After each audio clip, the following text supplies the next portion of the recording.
The airport loudspeaker blared its final boarding call, a metallic echo that cut through the hustle of travelers. At gate D17, everyone was rushing past with their coffee cups, rolling suitcases, and impatient glances. But one man did not move. Dr. Malcolm Price, seated in first class, calm and unshakable, was about to face something far greater than flight delays or demanding passengers. He looked like any ordinary businessman, but his presence sparked a silent tension. Why was he being questioned? Why was his very existence in that seat suddenly a problem? Was it just a mistake, or something far darker? As passengers whispered and phones recorded, the cabin transformed into a microcosm of society itself, where dignity, justice, and prejudice collided at 30,000 feet. In this story, we follow Malcolm's quiet courage, his unwavering dignity, and the ripple effects of standing firm in the face of bias. What would you do if your humanity were questioned in front of the world? Hit like, share, and subscribe to join us as we unfold this gripping story of courage, justice, and the fight against discrimination in the skies. The airport loudspeaker cracked overhead, its metallic tone echoing through the cavernous terminal like the strike of a gavel. Final boarding call for Horizon Air Flight 417 to San Francisco. Passengers, please proceed to gate D17. Travelers hurried past with rolling suitcases, coffee cups sloshing, shoulders brushing in the endless current of departure. But one man did not rush. He moved with a quiet, steady grace that contrasted with the chaos around him. Dr. Malcolm Price was not a man most passengers would recognize. He wore a simple charcoal suit, polished but understated, and carried a leather briefcase darkened from years of use. His salt and pepper hair was cropped close, his expression calm, almost detached. To the others in line, he looked like an ordinary business traveler trying to make it home. What they could not see, what none of them could imagine, was that this man had the power to decide the fate of the very airline they were about to board. With a single call, a single signature, he could finalize or destroy a $500 million deal with Horizon Air. But at gate D17, Malcolm Price was just another passenger with a boarding pass in his pocket. He stepped forward when the scanner beeped green, handed back his pass with a polite nod, and walked the jet bridge. The hum of engines seeped through the walls, steady and low, like the pulse of a giant heart waiting to take flight. Inside the cabin, first class was quiet, cocooned from the noise of economy. The wide leather seats gleamed under soft lighting, pillows perfectly angled, glasses already waiting on polished trays. Malcolm set his briefcase into the overhead bin, lowered himself into seat 1A, and exhaled. For him, air travel was rarely restful. Airports had a way of dredging up memories he wished would stay buried. He opened his briefcase and pulled out a small notebook, the leather worn smooth from years of handling. On the first page, written in bold black letters, a single word stared back at him: justice. He traced the letters with his finger, grounding himself. That word had guided him through boardrooms and backrooms, through victories and humiliations. Justice was the compass he never allowed to slip from his hand. Around him, first-class passengers settled in with the practiced ease of people accustomed to privilege. A man in a navy suit snapped open his laptop, the glow reflecting off his platinum loyalty tag. A woman in designer sunglasses ordered sparkling water before the cabin door had even closed. Malcolm remained still, his notebook resting on his lap, his gaze turned toward the small oval window. For a moment, Everything was calm. The soft shuffle of shoes on carpet, the faint clink of ice in glasses, the polite murmur of greetings from the flight attendants. But beneath that calm, Malcolm felt something else, the weight of a silence that always seemed to follow him in places like this. A silence that wasn't quite neutral, but heavy, like the pause before a storm. He had felt it at golf clubs, where the staff asked twice for his membership card. He had felt it at luxury hotels, where receptionists checked his ID longer than anyone else's. He had felt it in boardrooms, where colleagues questioned his authority even as they signed deals worth billions. And now, as he sat in 1A, he felt it again, that quiet, questioning gaze that lingered longer than it should. He closed his eyes briefly, inhaling. His father's voice returned, clear as if the man were sitting beside him. Don't raise your voice in a world that already screams. Let your silence carry the weight of your truth. Malcolm had built his life on that lesson. But silence was not always enough. He knew it, and something in the air told him silence might soon be tested. The cabin door closed with a hollow thud. A flight attendant made her way down the aisle, smiling brightly at passengers, straightening headrests, checking seat belts. Her uniform was crisp, her blonde hair pulled into a tight bun. Her name tag read Heather Collins. When she reached the first row, her smile faltered. She glanced at Malcolm, then at the seating chart on her tablet. Her eyes narrowed just slightly. She approached, her voice polite but clipped. "Excuse me, sir," she said, her tone measured. "This seat is reserved. I'll need to ask you to move to economy." Malcolm opened his eyes, meeting her gaze. There was no anger in his look, only calm that unsettled her for a moment. Without a word, he reached into his jacket, drew out his boarding pass, and held it up. Heather studied the slip of paper. The name was clear. The seat number, bold 1A, everything was valid. Still, she hesitated, her lips pressing into a thin line. She murmured. I'll need to double-check this." Malcolm said nothing. He closed his notebook, his fingers still resting on the word justice. That touch was like an oath, silent but unshakable.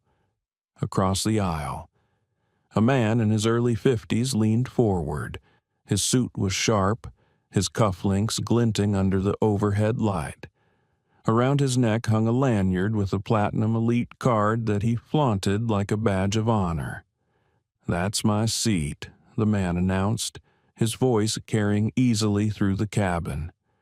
"I've flown this route every month for 10 years. He's in the wrong place." Heads turned. A few passengers exchanged curious glances. The man's confidence, the authority in his tone, made his claim sound official.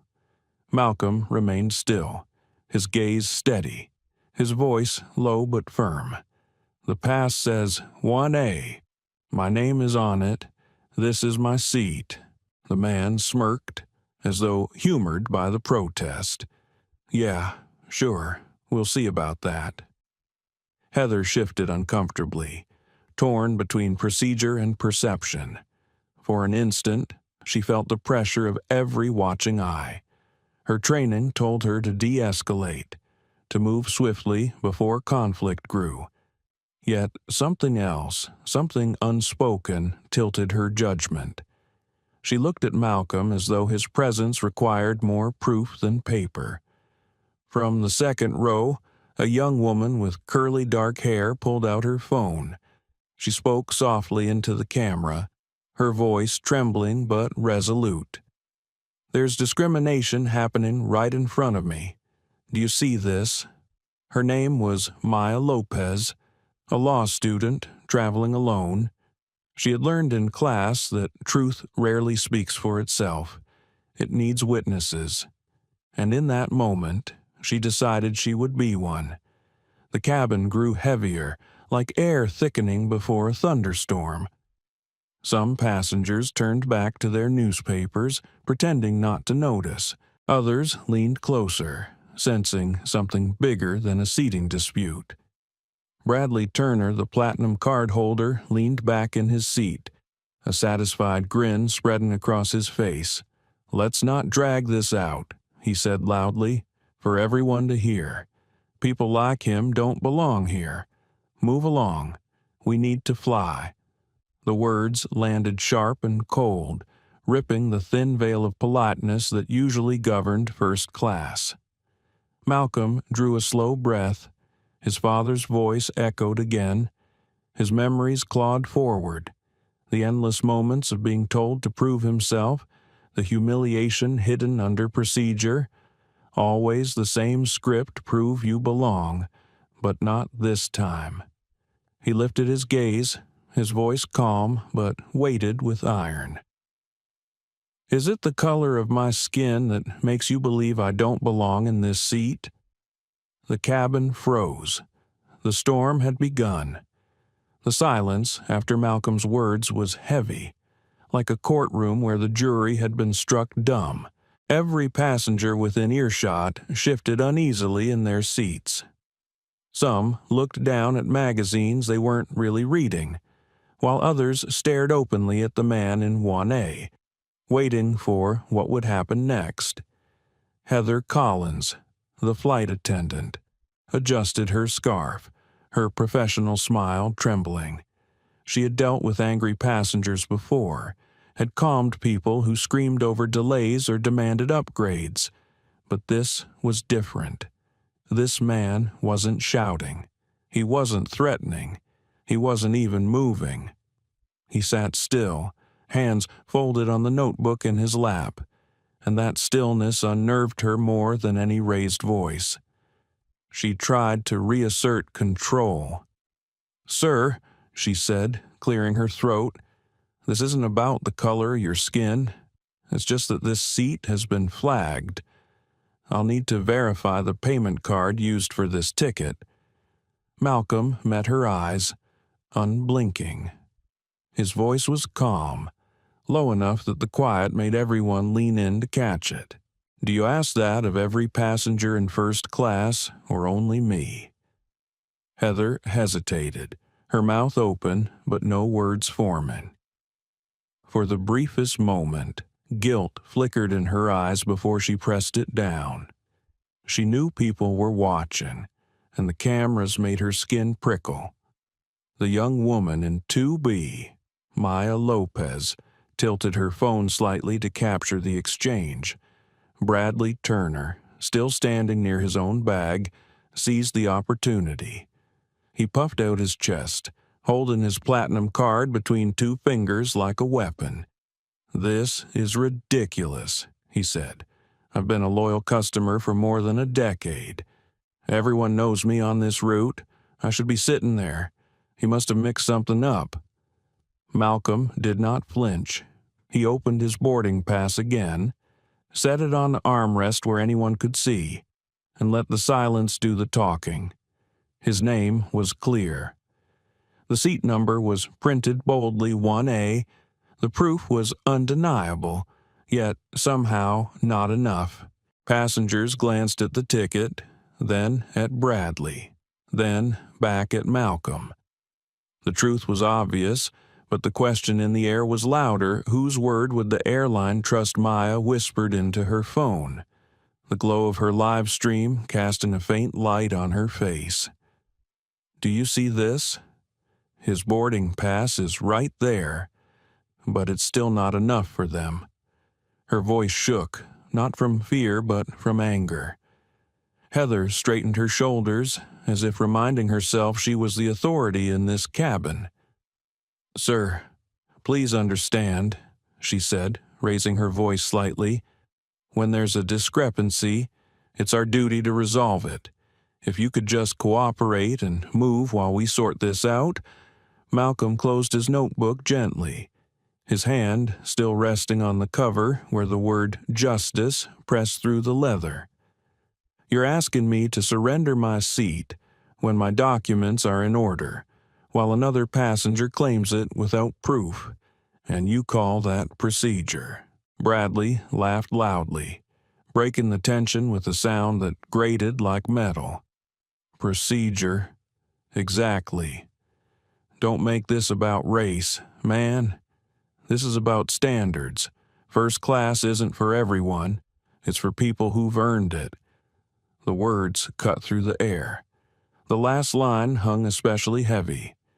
"It's for people who've earned it." Dorothy Hayes, an older woman in row 3, lowered her magazine.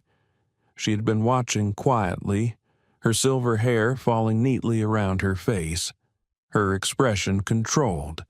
Now her eyes sharpened. She looked at Bradley, then at Heather, then at Malcolm. Her lips pressed together as if she were holding something back, but not for long. "I've been sitting here the whole time," Dorothy said, her voice firm. "That man showed his boarding pass. He's in the right seat. If you can't see that, the problem isn't with him." The cabin rustled. Whispers flowed between passengers. Some nodded. Others looked uncomfortable, caught between truth and fear of getting involved. Heather's cheeks flushed. She hadn't expected another passenger to speak up. Her training told her to stay professional, but her authority was slipping away like sand through fingers. She tapped the screen of her tablet again, as if the technology could rescue her. "I'll need to contact the gate supervisor," she muttered. "This isn't resolved." Bradley smirked, sinking into seat 1C as though victory were inevitable. He leaned back, arms crossed, and addressed no one in particular. "Trust me, they'll move him. This airline knows its priorities." Malcolm took a slow breath.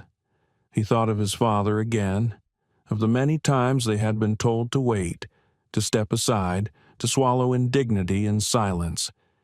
He remembered the look in his father's eyes after being turned away from a club he had every right to enter. Pride wounded but not destroyed. A lesson passed down silence can be stronger than rage, but as Malcolm sat in 1A, that lesson felt heavier than ever. Silence had preserved him, but silence had also allowed others to continue believing their prejudice was normal. Was it enough to sit still, or was this the moment to speak in a way that could not be ignored? Maya's phone chimed softly. Her live stream comments were exploding. Words scrolled so quickly she couldn't read them all. "Keep filming. Don't stop. We see this. Show his ticket again. This is wrong." She glanced at Malcolm. His composure amazed her. He didn't fidget, didn't raise his voice. He looked like a man carved from stone, every breath measured. She realized that if he cracked, even slightly, the airline would twist it as evidence of disruption. But if he remained calm, the weight of truth would fall on them. Not him. Heather's voice came back, sharper now, as she pressed her radio. "Control. This is Collins in first class. I need a gate supervisor at once. Passenger non-compliant. Possible seat dispute." Malcolm closed his eyes briefly, his hand brushing the edge of the notebook. Justice. The word reminded him of something his father once whispered in a moment of despair. "One day, son, you'll be forced to decide if justice is worth the fight. That day will come when everyone else expects you to give up. You'll know it when it arrives." He knew it now. Dorothy looked across the aisle at him, her expression kind but fierce. "Don't give in," she whispered, her voice low enough that only he and Maya heard. "We're watching. The world is watching." Maya raised her phone a little higher, her hand trembling. She whispered to her viewers, "They just called in security. This is escalating." Bradley leaned back with a satisfied sigh. "Good," he muttered. "Maybe now we can get this flight moving." Malcolm opened his eyes and spoke quietly, but his words carried through the cabin.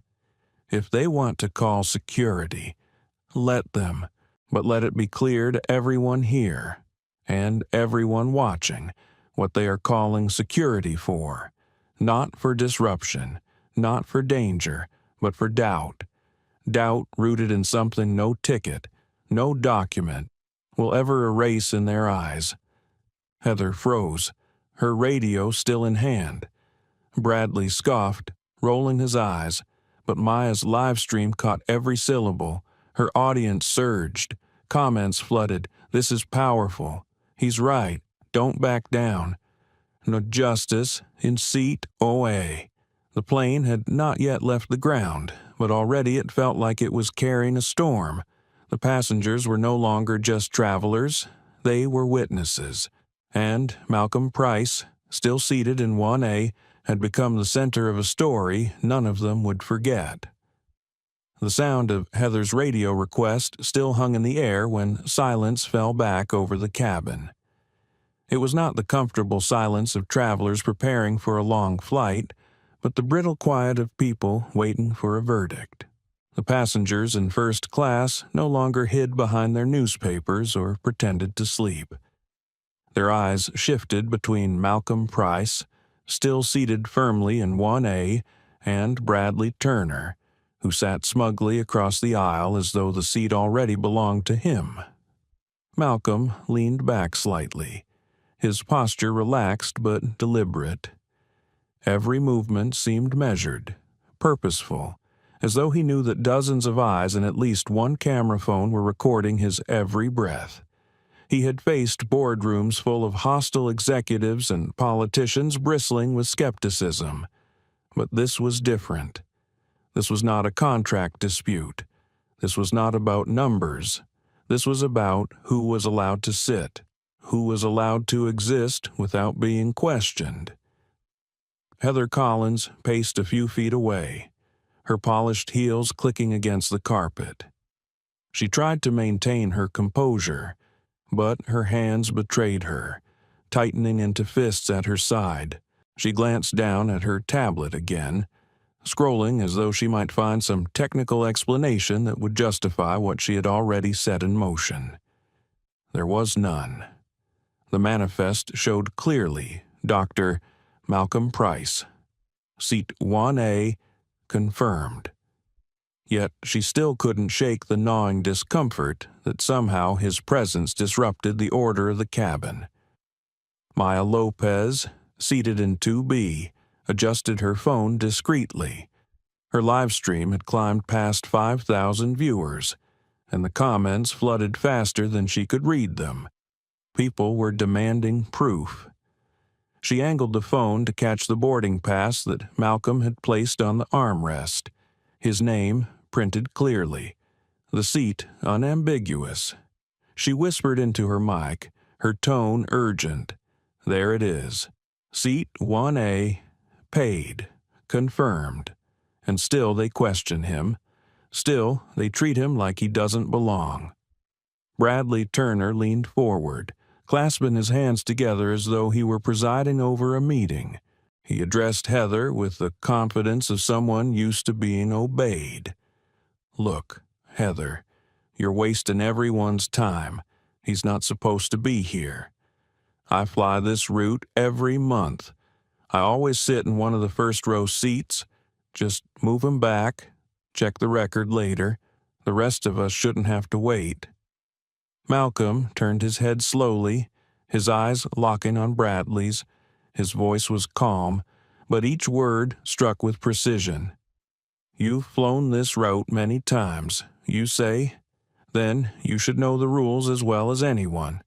A boarding pass is the rule, and mine is valid." Bradley smirked.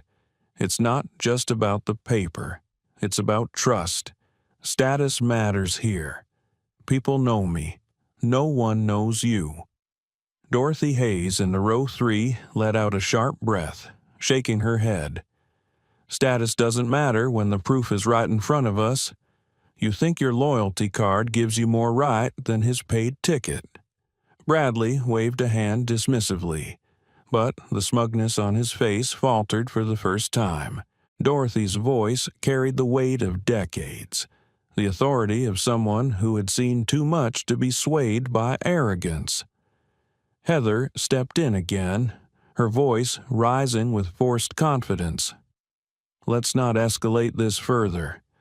Sir, please, if you could just cooperate by moving until we verify." Malcolm raised an eyebrow, his tone unyielding. "And who will take my place in this seat while you verify him?" He nodded toward Bradley. "You would move me out and place him here, though he's shown nothing, provided nothing, only claimed entitlement. Tell me, Ms. Collins, is that procedure?" Her throat tightened. She opened her mouth, then closed it, unable to form a convincing answer. For the first time, the doubt she had projected onto Malcolm reflected back on her. Maya spoke softly to her phone, but her words were clear enough for the rows around her to hear. "This is how it works. Procedure becomes a mask. They demand more proof from one man while another is believed without question. This isn't about tickets. This is about bias." Bradley shifted in his seat, clearly irritated. "Are we really doing this? Turning a simple mix-up into some kind of civil rights lecture? We just need to move on. He doesn't fit the profile of a first-class passenger. That's obvious to everyone." The phrase landed like a slap. Doesn't fit the profile. Whispers rippled across the cabin. A few passengers gasped. Others shifted uncomfortably, aware that they had just heard prejudice laid bare in the rawest terms. Malcolm's hand brushed against the cover of his notebook again. Justice. His heart pounded, but his voice remained even. "You say I don't fit the profile. Tell me, Mr. Turner, what does that profile look like, and why does my presence violate it?" Bradley's smirk faltered. His eyes darted away for the first time, as though suddenly aware of how many cameras were pointed toward him. He tried to recover with a laugh, but it came out brittle, forced. Heather looked between them, her nerves fraying. She felt the control of the cabin slipping further with every passing moment. She pressed her radio again, speaking quickly. "Control. Confirm supervisors on the way. We need resolution at first class immediately." The cabin grew restless. The murmurs swelled, blending into a low wave of noise. Some passengers shook their heads in disapproval of Bradley's words. Others whispered about delays, about lawsuits, about what would happen if security arrived. Dorothy leaned forward again, her voice steady. "Mr. Price has done nothing wrong. If you force him to move, then the problem isn't his. It's yours." Maya raised her phone higher, her live stream viewers climbing past 10,000. The scrolling comments filled her screen. "Stand strong. We see you. Don't let them push him out." "Justice in seat." Malcolm remained still, unflinching, his eyes fixed ahead. Inside, a war raged. Part of him longed to avoid the spectacle, to give up the seat and retreat into anonymity. But another part, the part that remembered his father's eyes and the countless indignities swallowed in silence, told him this moment was different. This was not just about one seat on one flight. This was about every silent surrender that had come before. His inner voice steadied him. If you yield now, you prove them right. If you remain, you prove them wrong. Not just for yourself, but for everyone who has ever been told to move without reason. Heather cleared her throat, her voice shaking. "Sir, this is your final opportunity to comply before security arrives." Malcolm turned his head toward her, his gaze unwavering. "And what reason will you give them that a man with a valid ticket sat in his seat and refused to move because another passenger thought he didn't belong? Write it that way. Let them read it. Let them say it out loud." The tension in the cabin tightened like a rope pulled taut. Passengers looked between the three figures, the calm man in 1A, the flustered attendant, the arrogant loyalist. They felt the weight of history in the air, as if this small cabin had become a stage for something far larger than a seating dispute. Bradley muttered under his breath, but loud enough to be heard. People like him always play the victim card. Maya gasped softly, catching the words on her live stream. "You heard that, everyone," she whispered fiercely. "You heard it with your own ears. This isn't about policy. This is prejudice, naked and unashamed." The comments exploded across her screen. Viewers demanded accountability. Screenshots spread instantly across social media, and hashtags multiplied. The incident that had begun as a quiet confrontation was already turning into a viral storm. Malcolm sat straighter, clasped his hands together, and fastened his seatbelt with a deliberate click. The sound was small but final, echoing through the silence like a declaration.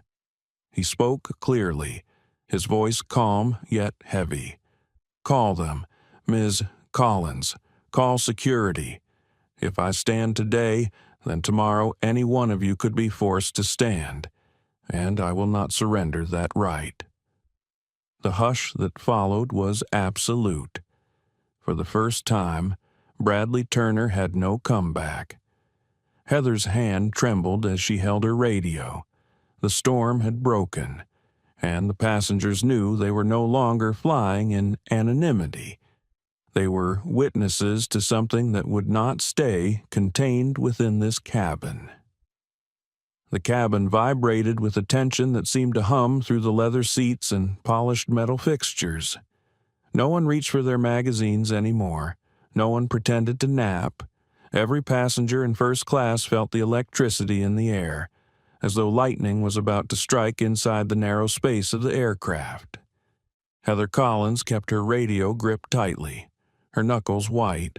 She tried to steady her breathing, to remember her training de-escalation, authority, procedure, but nothing in her manuals had prepared her for a man like Dr. Malcolm Price, who did not need to raise his voice to command the entire cabin.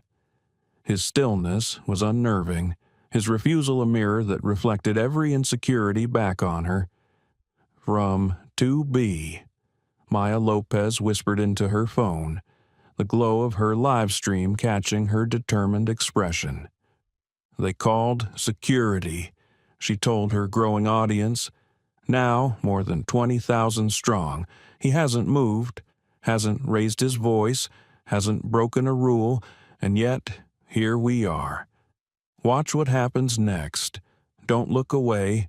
Bradley Turner, still radiating smug entitlement, leaned back in seat 1C. He stretched his legs as if the matter had already been decided in his favor. "Good," he muttered to Heather, loud enough for others to hear. "Now, we can get this flight going once they drag him out." Malcolm did not respond. He sat straight, his boarding pass still on the armrest, his notebook closed on his lap. His hand rested gently on the cover where the word justice lay beneath his fingertips. Inside, his thoughts churned. He remembered countless moments like this, moments when giving in had seemed easier. But each time he had yielded, each time he had chosen silence, the burden had grown heavier. His father's words echoed inside him again. "There will come a day when your silence will no longer protect you. You'll know it when it arrives." The sound of footsteps broke the silence, heavy, deliberate, echoing through the jet bridge. The murmurs hushed instantly. Then the sharp rhythm of heels clicked against the cabin floor. All eyes turned toward the aisle. Susan Miller, the gate supervisor, strode into first class with a rigid posture and an electronic clipboard clutched in her hand. At her side, 2 uniformed security officers followed, their presence dark and commanding. Officer Daniels, broad-shouldered with a lined face, scanned the cabin with practiced caution. Officer Wright, younger but tense, rested a hand near his radio as if bracing for confrontation. Heather exhaled in relief, as though reinforcements had arrived to save her. She stepped forward quickly, gesturing toward Malcolm. "This passenger has refused to comply with my instructions," she explained, her voice loud enough for everyone to hear. "He is occupying seat 1A but has not provided the required verification. I need him removed immediately so we can depart." The officers looked toward Malcolm. What they saw was not what Heather's report had suggested. He sat calmly, seatbelt fastened, hands resting on his lap, no sign of aggression or intoxication. His gaze was steady, his voice low but clear. "I have a valid ticket," Malcolm said, nodding to the pass on the armrest. "My documents are in order. I've caused no disruption. I've broken no rule. So tell me, how exactly am I failing to cooperate?" The question cut through the air like a blade. Passengers shifted in their seats, eyes darting between the supervisor, the officers, and the man in 1A who seemed more composed than anyone else in the cabin. Susan Miller frowned, scanning the boarding pass herself. The name matched the manifest. The seat number was correct. There was no irregularity she could point to, no obvious justification for removal. And yet Heather's expectation weighed on her. She could feel Bradley Turner's eyes boring into her, demanding resolution in his favor. He refused to show the payment card. Heather pressed quickly, as though clinging to the one thread she had left. That's the rule when suspicion arises. Malcolm tilted his head slightly, his eyes locking onto hers. And what suspicion justified it? "Did you ask this man?" He nodded toward Bradley for his card. The cabin froze. Dozens of eyes turned to Bradley. His face flushed red.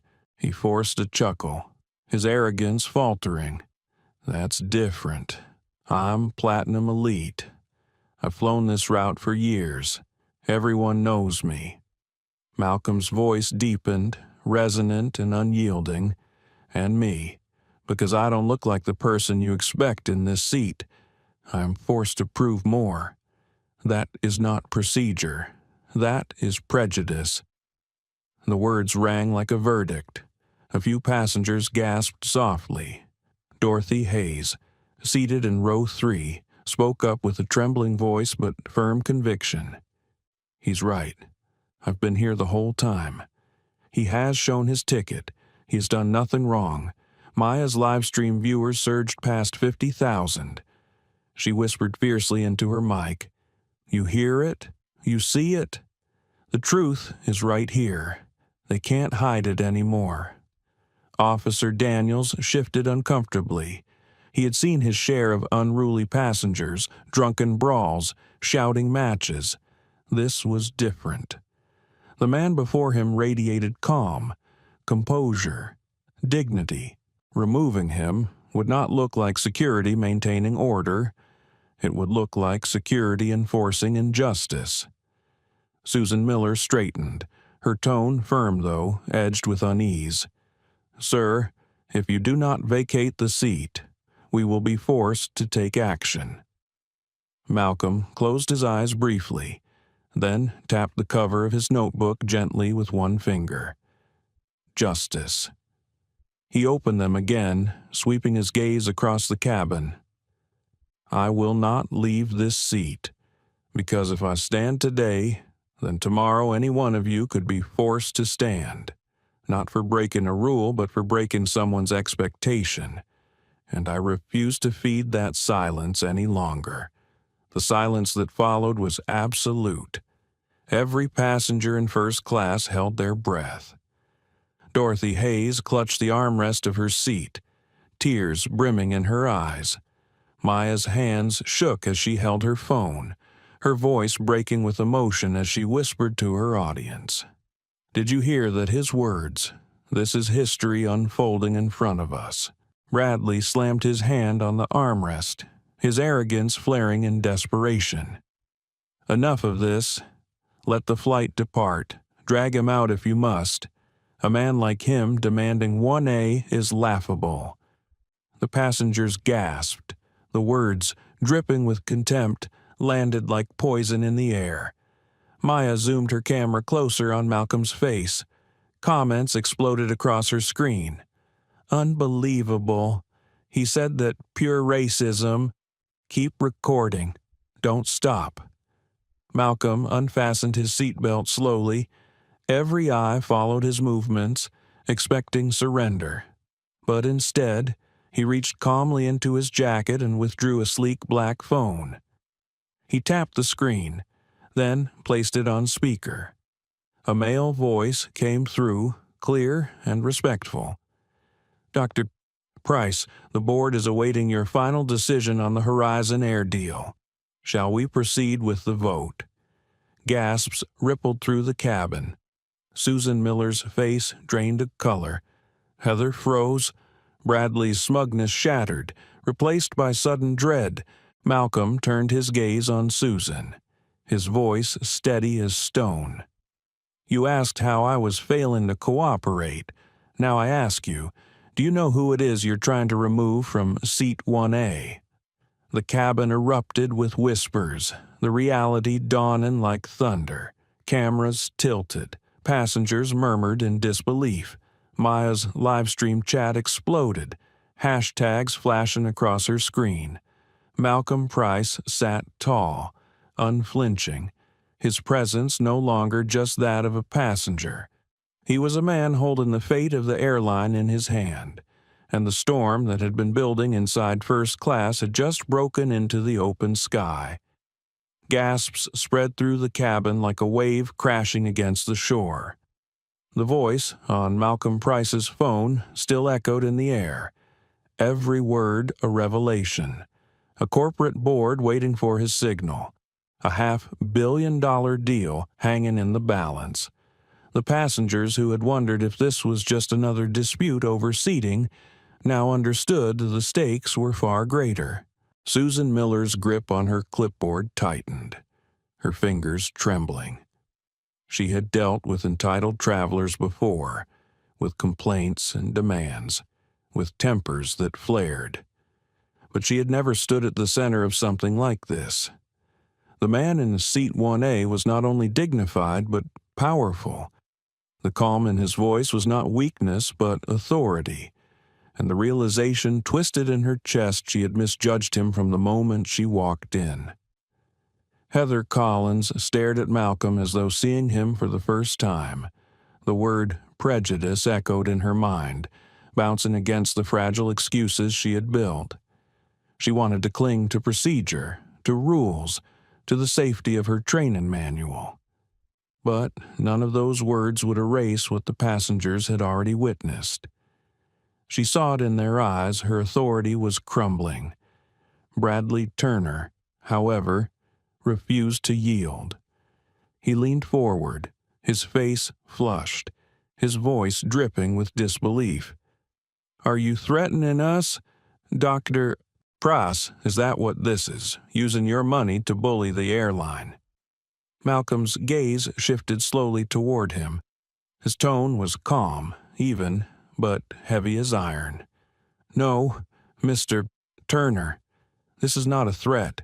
This is a mirror reflecting the cost of contempt.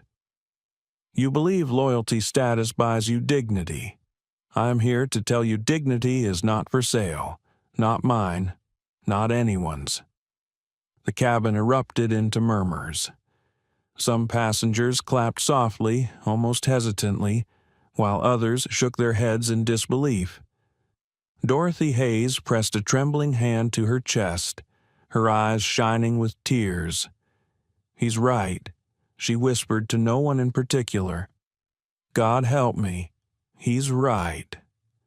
Maya Lopez's phone vibrated in her hand, notifications exploding. Her live stream had passed 100,000 viewers. The comments scrolled too quickly to read. She focused on Malcolm's face, zooming closer, capturing every line of calm resolve. "Do you hear him?" she whispered into the mic. "This isn't just about one man. This is about all of us." Susan Miller cleared her throat, trying to reclaim control. "Dr. Price," she said, her voice softer but strained. "I'm sure we can resolve this matter without escalation. Perhaps if you would step aside briefly, we could?" Malcolm interrupted, his voice sharp but never raised. "Step aside. That is always the demand. Isn't it step aside? Wait. Prove yourself again and again. But tell me, Ms. Miller, when does the proving end? When does dignity become something you no longer have to earn every time you sit in a seat?" Her words caught in her throat. She had no answer. The silence stretched, heavy and condemning. Bradley slammed his fist against the armrest. "Enough of this charade. He's playing the victim, and you're all eating it up. This is first class, not some stage for speeches." Dorothy Hayes snapped her head toward him, her voice trembling but fierce. "First class, economy, it doesn't matter. Fairness matters. And I will not sit here and watch a man humiliated for the color of his skin while you gloat."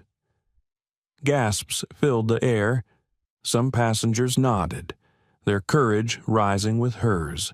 Others stayed silent but looked away, ashamed. Officer Daniels stepped forward. His voice was calm but resolute. "With respect. Miller, I see no grounds to remove this passenger. He has a valid ticket. He has caused no disruption. If we force him out, we risk making a mistake that cannot be undone." Officer Wright hesitated, then nodded in agreement. "I've seen plenty of passengers out of line. This isn't one of them. He's sitting quietly in his seat. That's not non-compliance. That's his right." Heather's breath caught. For the first time, even the officers were siding with the man she had singled out. The walls of authority she had relied on were collapsing one by one. Malcolm closed his phone calmly, the voice of the board disappearing, but the weight of its presence lingering. He placed it on his lap beside his notebook. Then he spoke slowly, clearly, for everyone to hear. "This is not about money. This is not about a contract. This is about truth. The truth that no amount of wealth, no title, no suit can protect a man when prejudice decides he does not belong. But dignity cannot be stripped by bias. It can only be surrendered, and I will not surrender mine." The words fell like thunder in the cabin. Passengers erupted into applause, some hesitant at first, then growing stronger, unified, unstoppable. Dorothy Hayes clapped through her tears. Maya's camera shook in her trembling hands as she narrated through sobs. "This is history. This is the moment the world will remember." Bradley's face twisted, his arrogance unraveling. He looked around, realizing the tide had turned. For the first time in years, his platinum card, his status, his privilege could not shield him. The power he had always assumed was his, by right, was crumbling in front of strangers, cameras, and the entire internet. Susan Miller swallowed hard. She stepped back, her authority collapsing under the weight of public judgment. "Dr. Price," she said quietly, on behalf of Horizon Air, "I apologize. What happened here does not reflect our values." Malcolm's eyes fixed on hers, calm but cutting. "Your apology whispered in the shadow cannot erase the humiliation carried out in the light. You did not only demean me, you demeaned every passenger who has ever been told they do not belong. Today, that silence ends." The applause swelled again, rolling through the cabin like a storm breaking across the sea. Phones lit up, recording every second, broadcasting to the world. Maya whispered through her tears, "He's not just sitting in 1A. He's sitting for all of us." Outside the cabin, in the control centers of Horizon Air, screens flashed red with crisis alerts. Stock tickers dipped sharply. Public relations officers shouted into phones. Executives scrambled for answers. The storm that began in first class was no longer confined to the aircraft. It was spilling across markets, newsrooms, and social platforms worldwide. But inside the cabin, Malcolm Price remained still, composed, dignified, his notebook closed on his lap, his phone silent, his eyes steady. He had not raised his voice. He had not stood to fight. He had only refused to move, and that refusal had shaken an entire system. Passengers knew the flight would depart eventually, that they would land hours later at their destination, but none of them would ever forget what had happened here. Because this was not just a flight. It had become a courtroom. And justice, at last, had been spoken aloud. The cabin felt like a courtroom. The walls of the aircraft transformed into a stage on which truth had been spoken aloud. Malcolm Price sat motionless, his phone silent, his notebook resting on his lap. The word justice glared from its cover like a commandment. Maya Lopez could barely keep her hand steady. Her phone vibrated nonstop, the comment section of her live stream filling with a blur of messages. The viewership counter blinked past 200,000, then 3. The world outside the plane had already entered the cabin. Every seat, every face, every word was under a magnifying glass. "Do you all see this?" Maya whispered hoarsely into her mic. He's sitting quietly, dignified, and yet they tried to force him out. This is prejudice, live, happening right here on Horizon Air. Her viewers responded in waves. "Stay strong, Malcolm. Dignity is not for sale. Justice in seat 1A." Hashtags multiplied across the chat feed, flooding the screen so quickly it looked like a storm. Dorothy Hayes dabbed her eyes with a handkerchief, her voice breaking as she spoke to the woman seated beside her. "I've lived 68 years, and I've seen a lot, but I never thought I'd see something like this. Not here, not in this time." Bradley Turner sat rigid, his once proud smirk gone. He fiddled with his platinum card, but it no longer felt like a badge of honor. It felt like a shackle, an emblem of arrogance exposed before the world. His phone buzzed in his pocket, message after message demanding his attention. But he dared not look. The comments from Maya's stream had already labeled him the face of privilege. Heather Collins leaned against the galley wall, her face pale. Every time she closed her eyes, she saw her own reflection in the dozens of cameras pointed her way.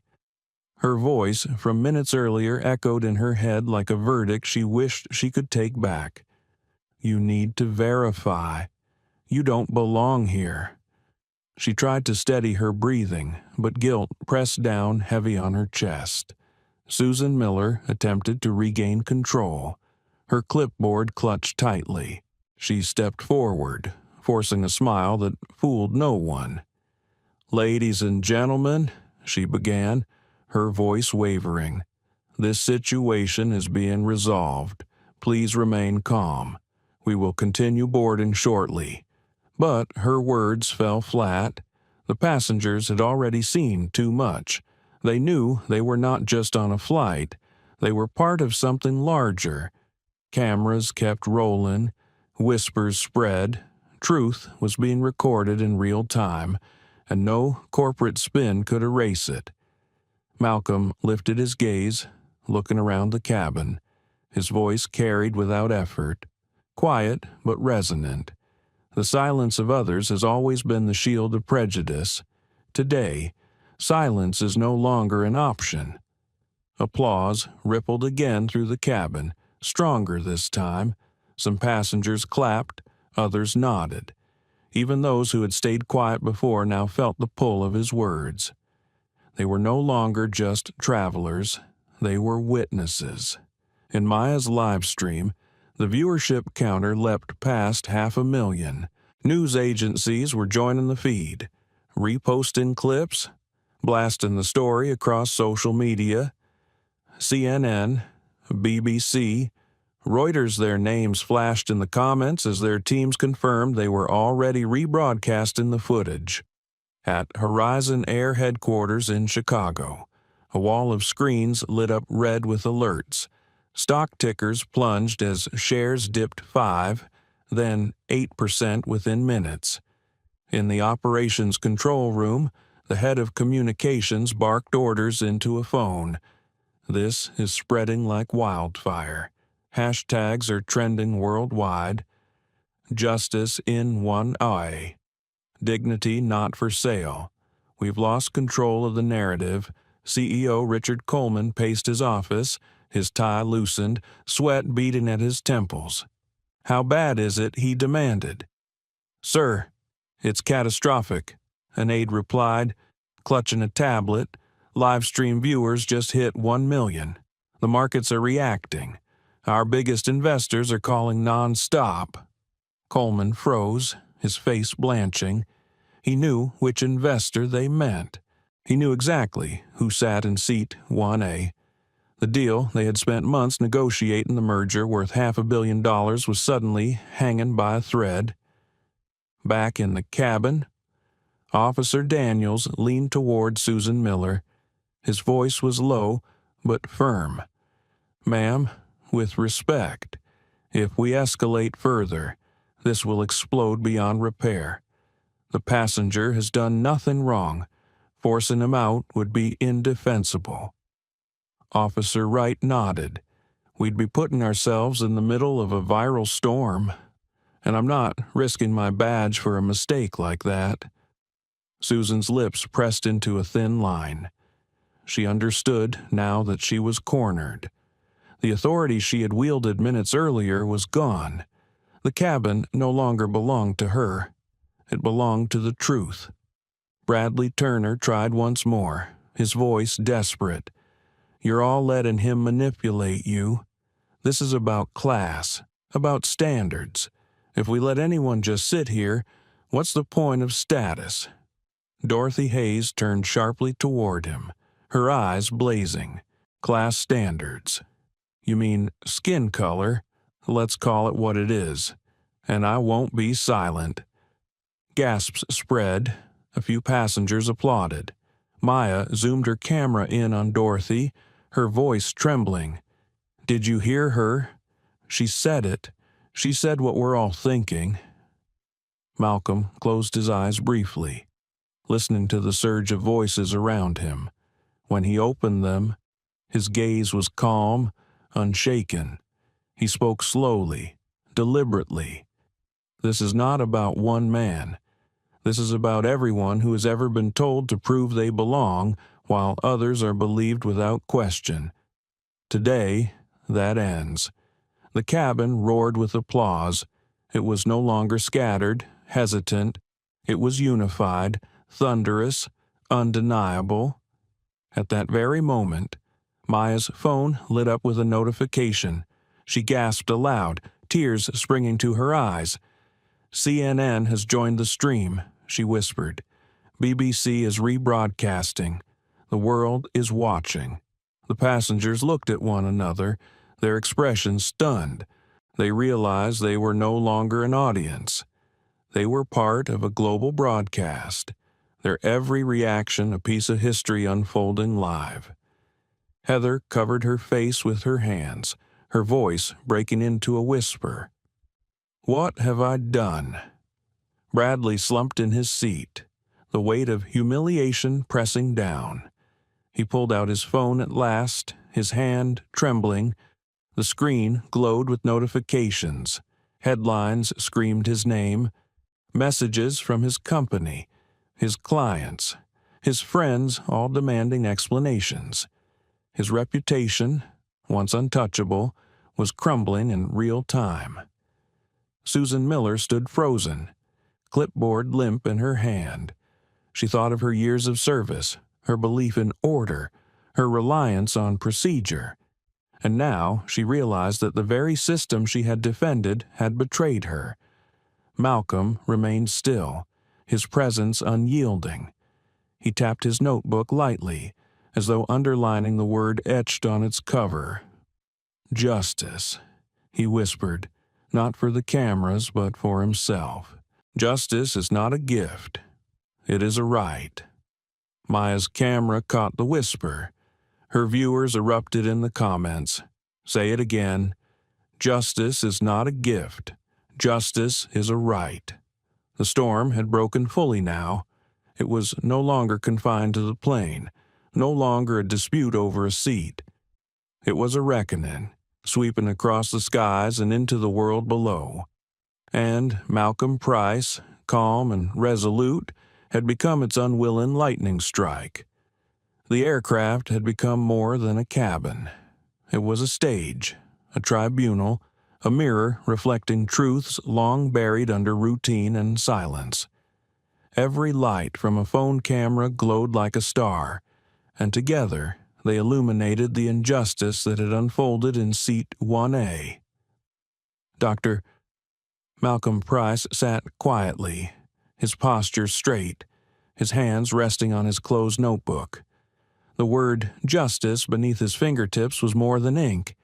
It was the compass of the moment. He did not fidget, did not flinch, did not falter. His silence radiated power, and the passengers felt it in their bones. Maya Lopez tried to steady her breathing as her phone vibrated violently in her hand. Notifications cascaded down her screen like rainfall. Her live stream had crossed 2 million viewers, the counter racing upward as networks, influencers, and activists across the world tuned in. She wiped a tear from her cheek, whispering into her mic, "The world is watching. You're all witnesses. History's not happening in a courthouse today. It's happening here, on Horizon Flight 227. Dorothy Hayes clasped her hands tightly in her lap, her eyes fixed on Malcolm. She thought of her grandchildren, of the stories she had told them about the marches in the 1960s, about the voices that had risen against injustice. She never imagined she would live to see something like this again, and certainly not in the quiet luxury of first class. Bradley Turner could no longer meet anyone's gaze. His shoulders sagged, his arrogance dissolving into panic. His phone screen glowed with headlines screaming his name, his face captured mid-sneer, rebroadcast on every news channel, platinum passenger sparks, outrage on Horizon Flight. His assistant's messages piled one after another. "Clients are furious. The board wants your resignation. Damage control impossible." Heather Collins stood frozen near the galley, her chest heaving with shallow breaths. The words she had spoken. "You don't belong here." "Verify your card," replayed in her mind like a cruel chant. She saw her own face in the countless cameras pointed her way, and she knew, with a dread that hollowed her out, that the world would remember her not as a professional, but as a symbol of prejudice. Susan Miller, still clutching her clipboard, felt the ground slipping beneath her feet. She had come in believing she could control the situation with procedure, with authority. But authority had shifted. It no longer lived in her hands. It belonged to the truth that the passengers had seen, to the man who refused to rise from his seat, to the millions watching through a live stream she could not silence. Officer Daniels exchanged a look with his partner, Officer Wright. Both men had seen fights, breakdowns, drunken outbursts, but what they were witnessing now was something different. A storm born not of chaos but of calm, a man who refused to bend. Daniels cleared his throat, his voice carrying in the tense air. With respect, Ms. Miller, this passenger has shown no sign of disruption. Forcing him out under these circumstances would not only be unjust, it would be indefensible. Wright nodded firmly. We are not here to enforce prejudice. We're here to enforce safety, and nothing about Dr. Price threatens safety. The statement struck like a gavel. The last shreds of the corporate control dissolved into silence. Malcolm lifted his gaze, his voice low but steady. I will not stand, because if I yield today, tomorrow, any one of you could be told you don't belong. This is bigger than a seat. This is about whether silence continues to protect prejudice. The cabin roared with applause. Passengers who had once looked away now clapped openly, their voices rising in support. Maya's camera caught every second, her live stream chat exploding with hashtags, justice in 1A, dignity not for sale, Malcolm Price. Bradley's face twisted with rage and desperation. You're turning this into a circus. This isn't about race, it's about order. Dorothy turned sharply toward him, her voice cutting through the noise. Order built on prejudice is not order, it's oppression. The passengers erupted again, some clapping, others shouting their agreement. Bradley slumped back in his seat, his voice reduced to a mutter, drowned out by the swell of voices against him. Malcolm remained calm, his presence steady. He reached for his phone, tapped the screen, and placed it on the armrest. A female voice came through, urgent and sharp. Dr. Price, this is Elaine Carter from Price Global Communications. We need your directive. Horizon stock has fallen 12% in the last 30 minutes. Major outlets are broadcasting live. Do we release a statement? Gasps filled the cabin. Every passenger leaned closer, straining to hear. Even Bradley, pale and sweating, looked up, realizing the magnitude of the moment. Malcolm's gaze swept the cabin, meeting the eyes of strangers who had become witnesses, allies, participants. His voice was calm but resolute. Release it. Tell the world Horizon Air humiliated a paying passenger, not for failing to comply, but for failing to look like they belonged. Tell them the cost of contempt is a $500 million deal. The cabin erupted applause, gasps, cries of disbelief. Dorothy covered her mouth, tears streaming. Maya's viewers surged to 3 million.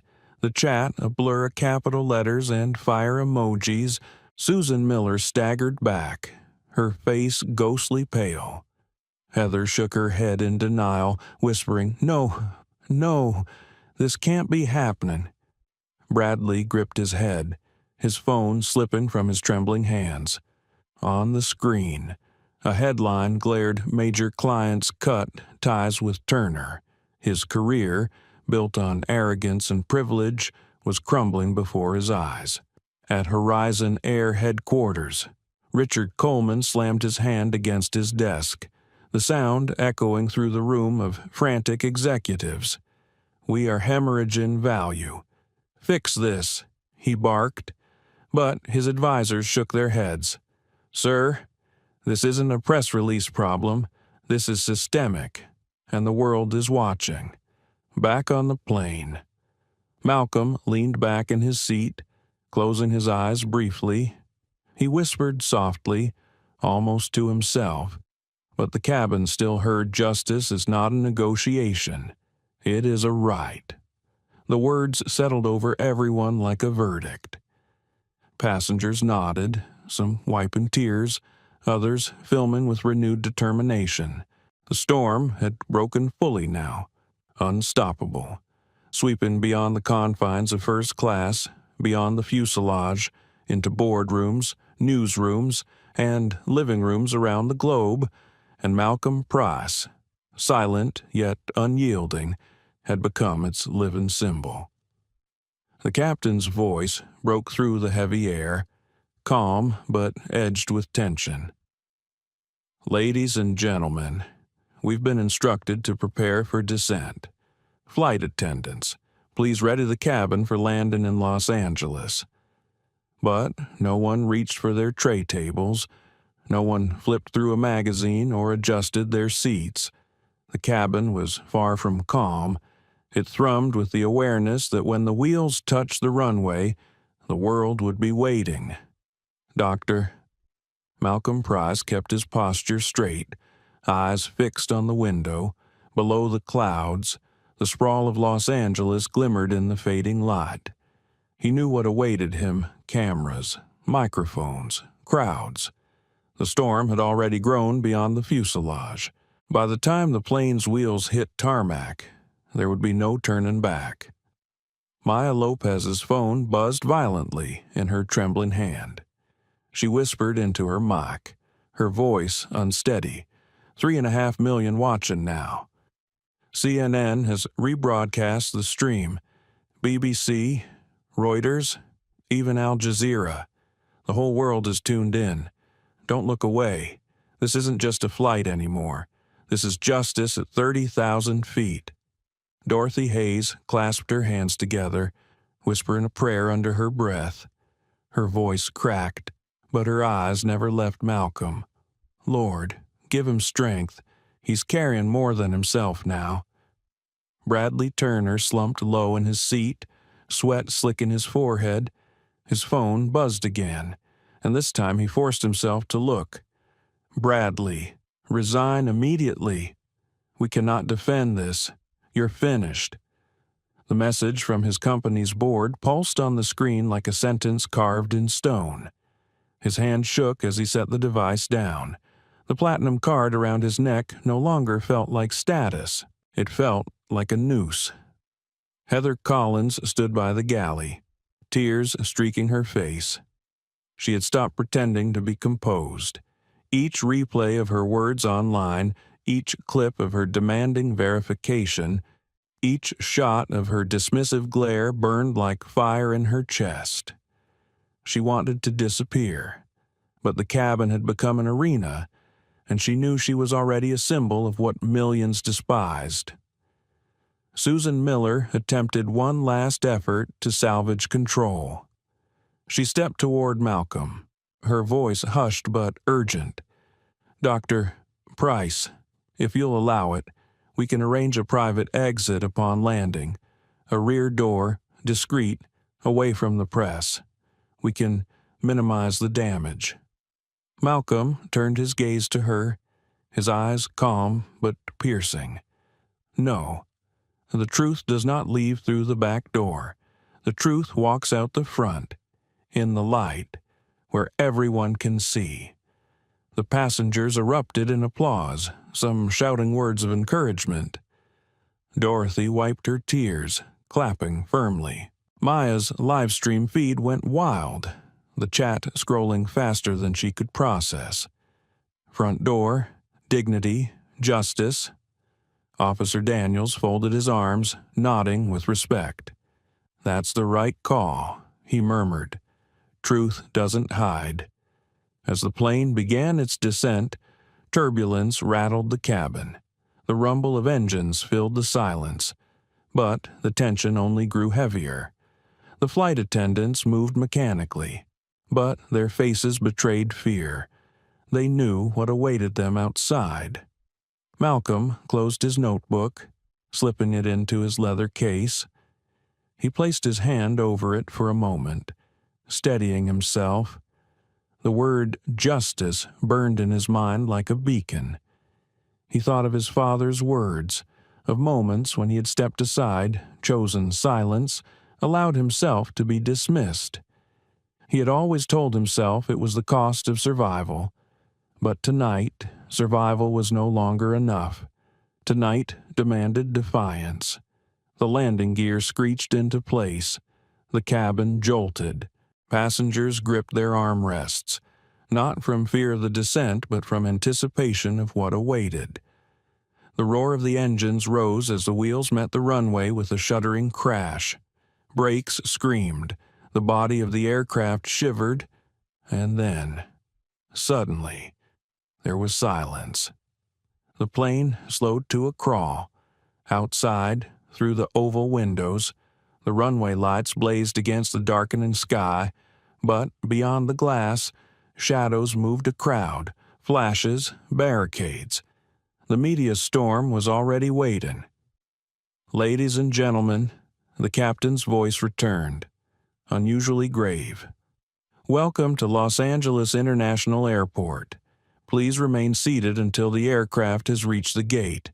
But passengers were already craning their necks, pressing against windows, holding up their phones. Through the glass, they saw the flashing red and blue of police lights, the glow of television cameras, the silhouettes of hundreds gathered at the gate.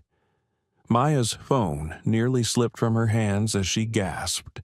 "Oh my God, there are thousands out there. Protesters, press, everyone. They're chanting. Do you hear it?" She held her phone toward the window, from outside, faint but growing. The chant echoed justice in 1A. Justice in 1A. Heather Collins collapsed into a seat, burying her face in her hands. Susan Miller's clipboard slipped from her fingers, clattering to the floor. Bradley Turner pressed his forehead against the window, his lips trembling. "This can't be happening," he whispered. "This can't be the end." But it was happening. And for him, for Heather, for Susan, the end had already begun. The plane rolled to a stop at the gate.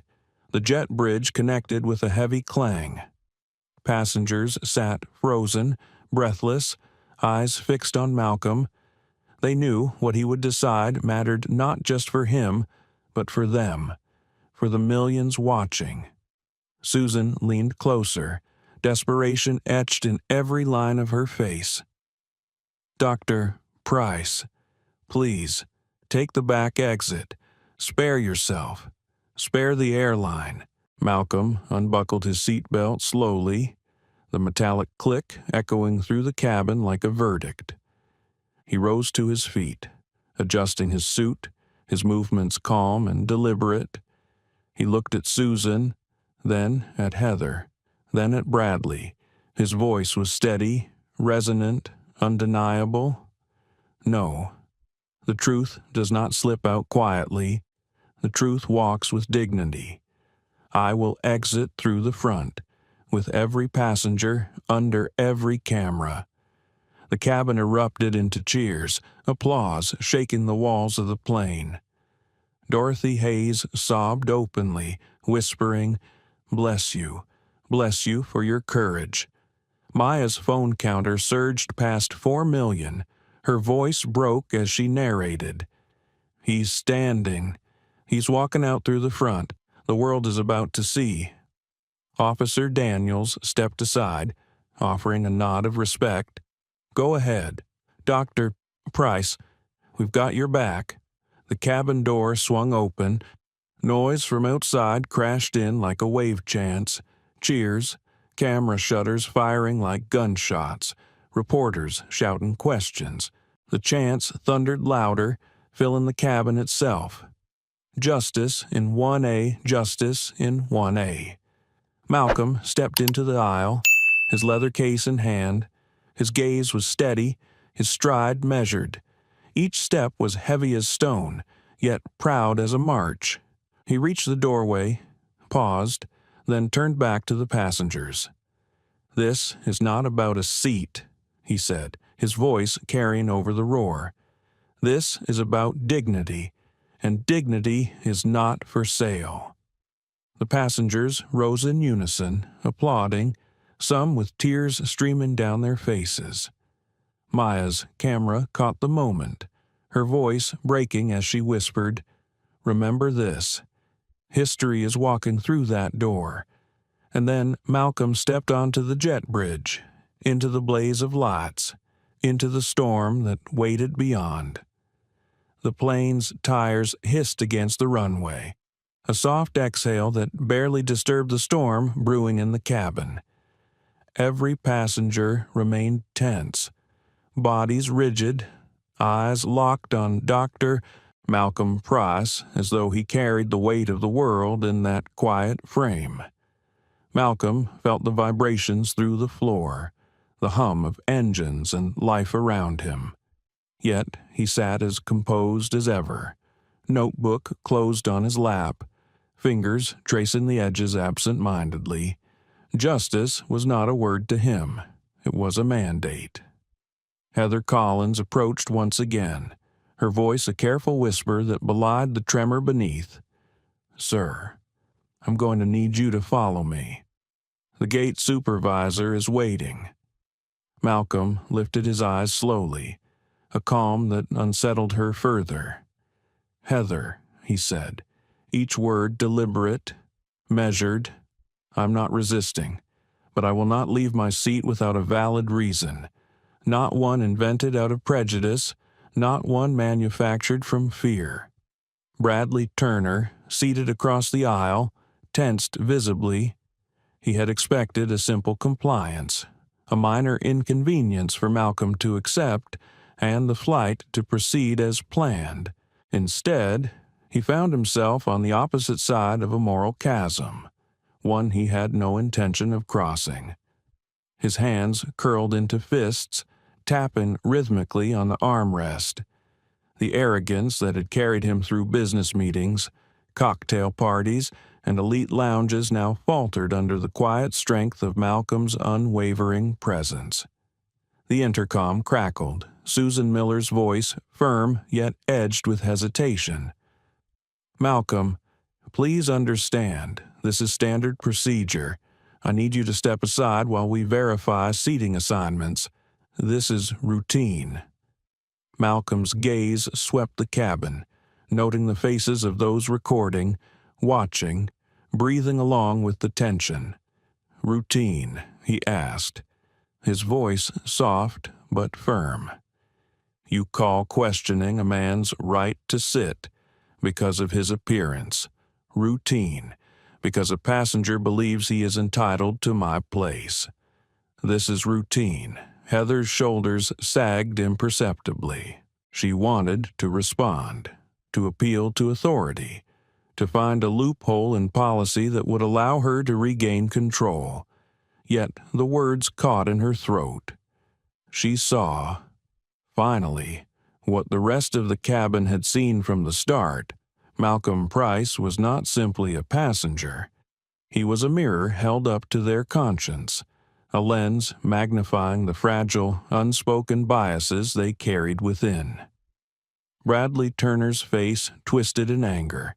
He leaned toward Susan Miller, whispering, "I paid for this seat. I deserve this seat.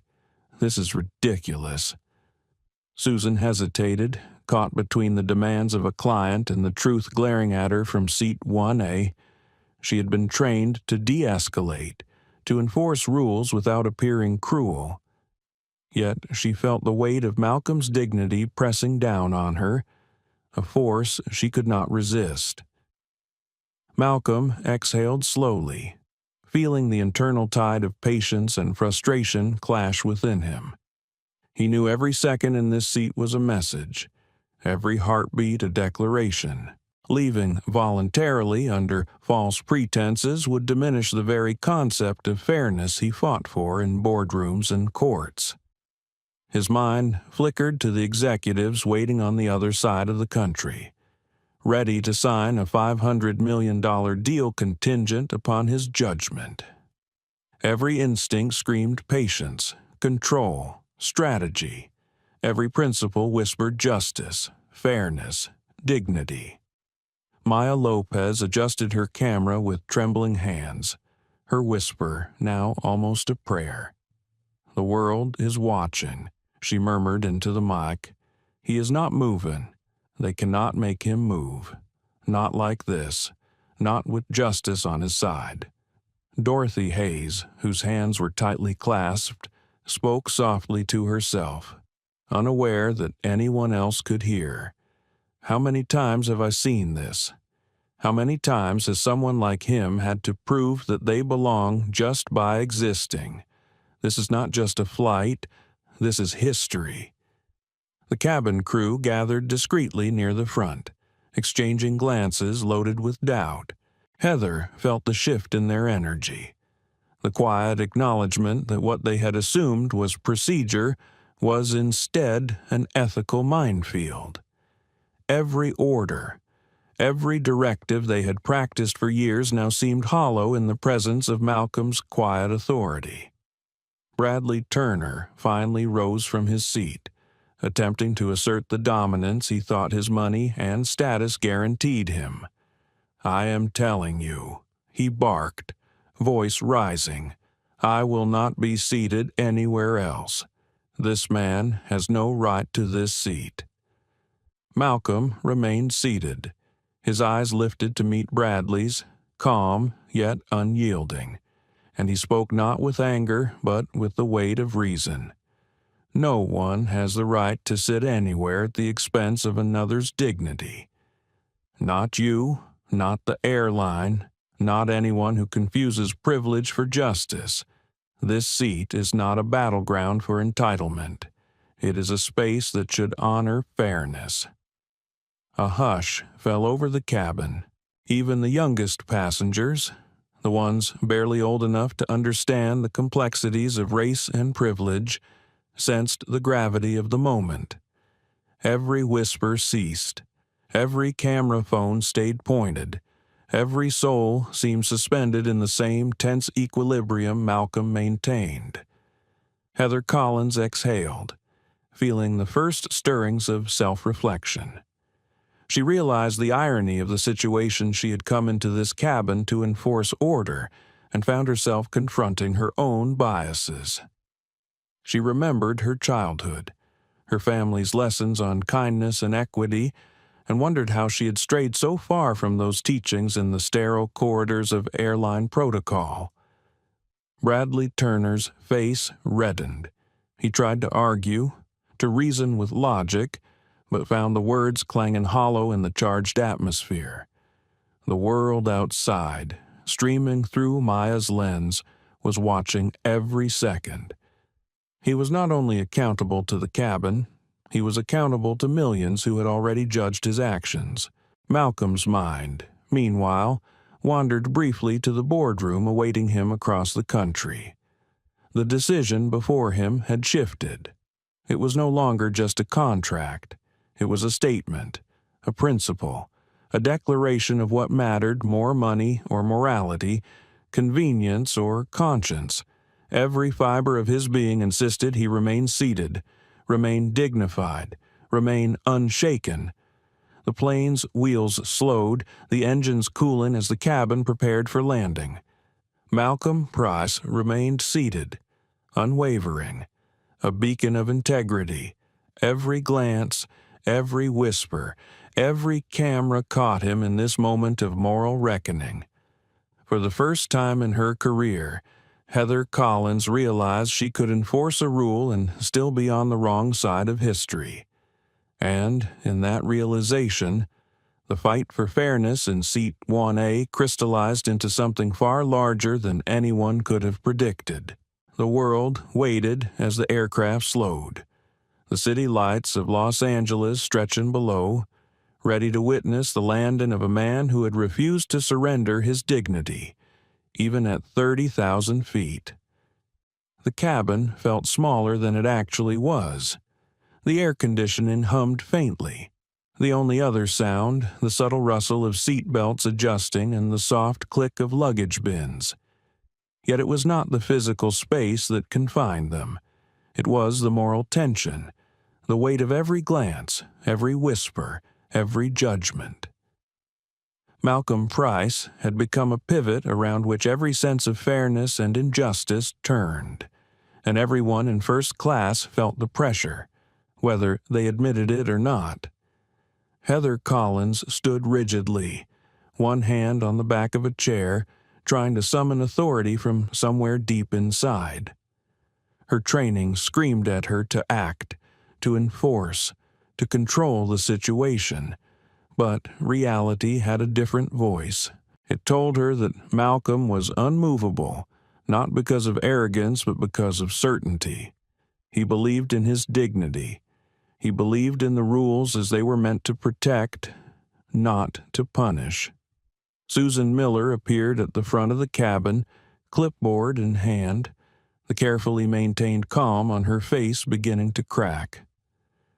She surveyed the scene, passengers leaning forward, whispers exchanging like electricity, phones raised as witnesses.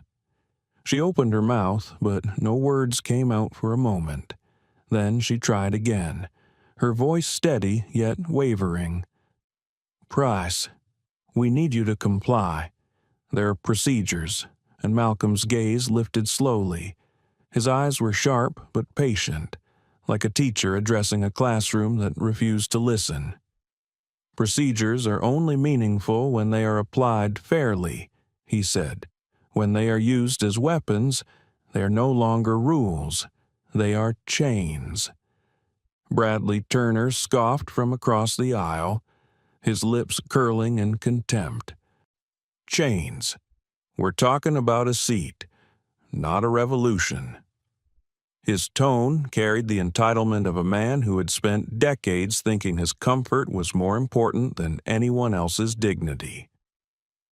Malcolm's calm did not break, though internally, he felt the weight of every injustice he had ever faced in rooms like this, moments like this, where the world measured him against someone else's prejudice rather than his merit. Dorothy Hayes leaned toward Maya Lopez, her voice trembling.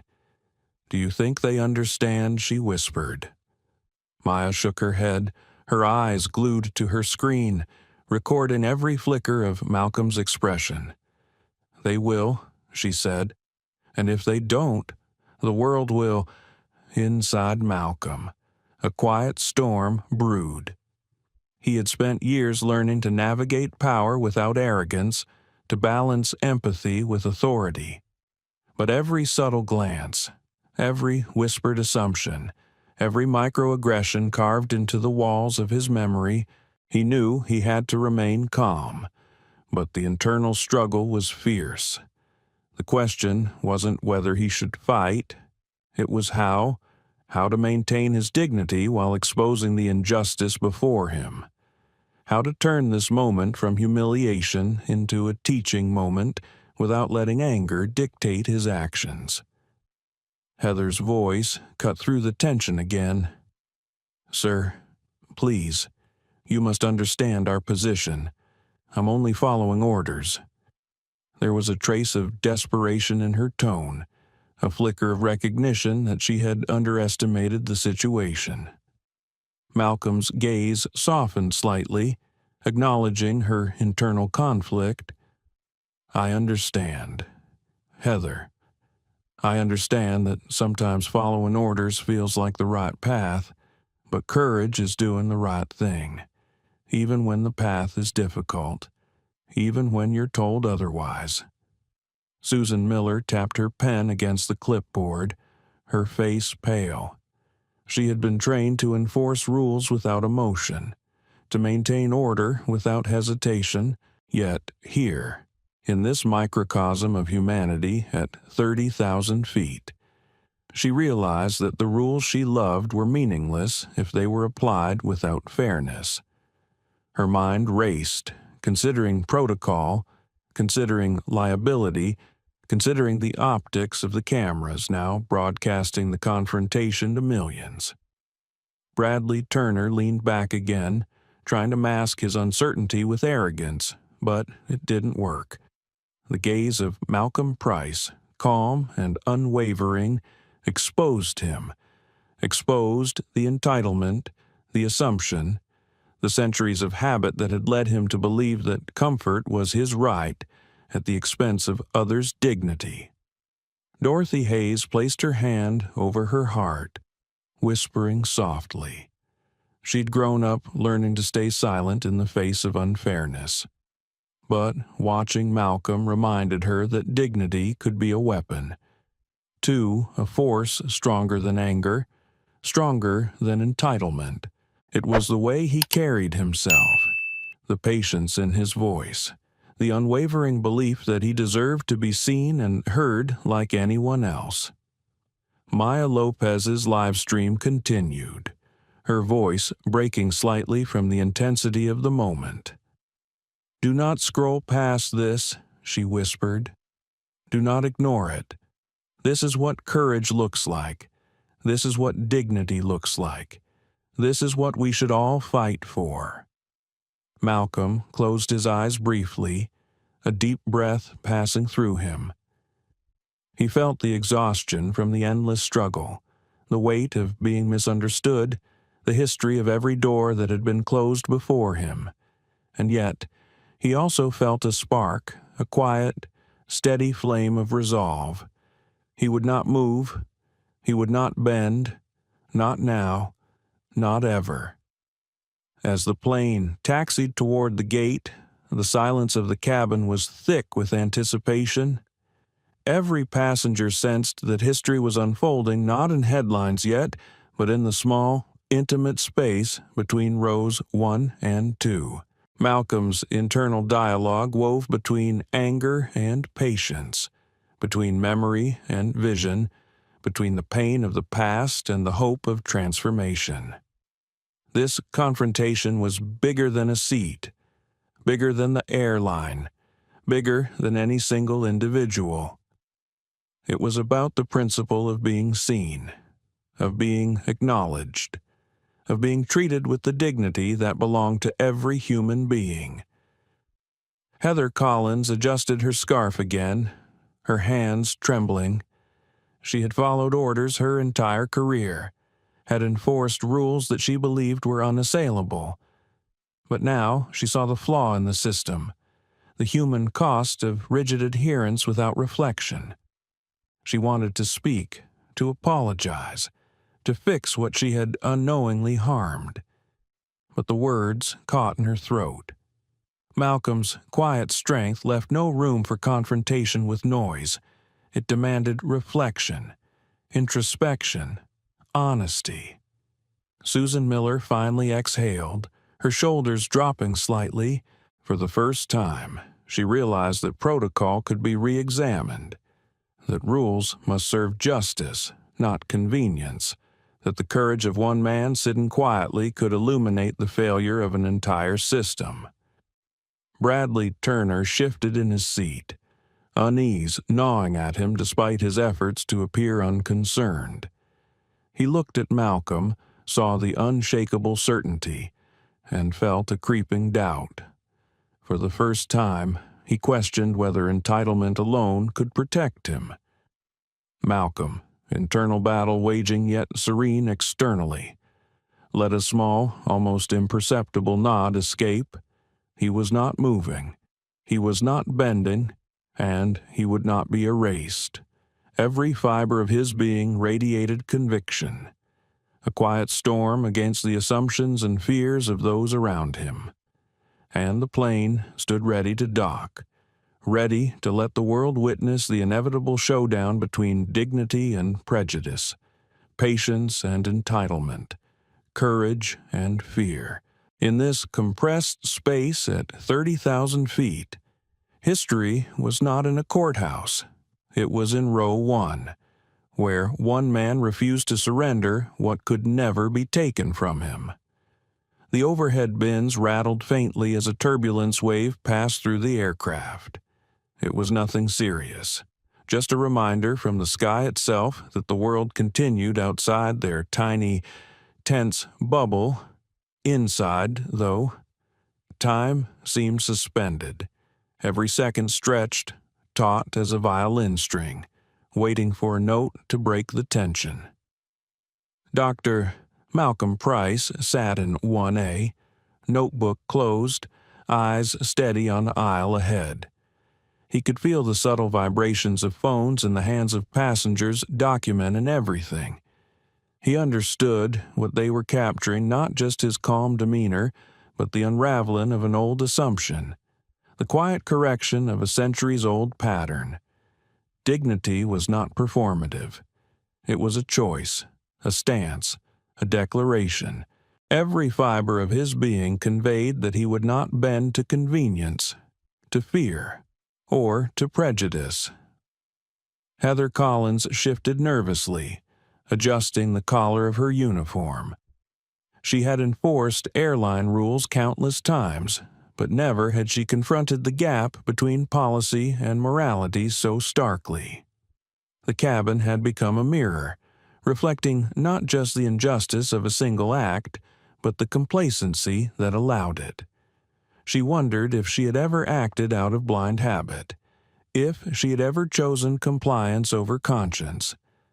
Her chest tightened with a mix of fear, guilt, and self-reckoning. Across the aisle, Bradley Turner fumed quietly. The man seated before him refused to play the role Bradley had assumed he would, the role of the obedient, unquestioning passenger. Malcolm's calm resistance was not arrogance, it was conviction, a deliberate display of inner strength that Bradley could neither provoke nor diminish. The more he tried to justify his own expectations, the more Malcolm's quiet composure chipped away at them, like wind-eroding rock. Dorothy Hayes, still clutching her handkerchief, whispered to the woman beside her. "I can't believe this is happening," she said, voice trembling. "I've read stories, seen videos, but being here, watching someone claim their dignity in front of all of us, it's like standing inside history." Maya Lopez's live stream reached 4 million viewers by the time the plane had begun its slow taxi toward the gate.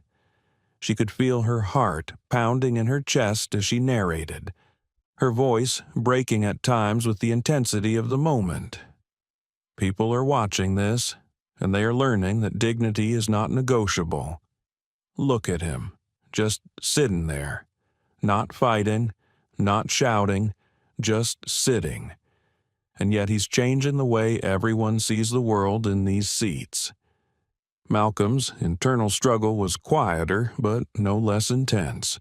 He could feel the stakes pressing against him from every angle: the passengers, the attendants, the invisible audience of millions online, the gate agents waiting beyond the jetway, the executives who had been briefed on his impending landing.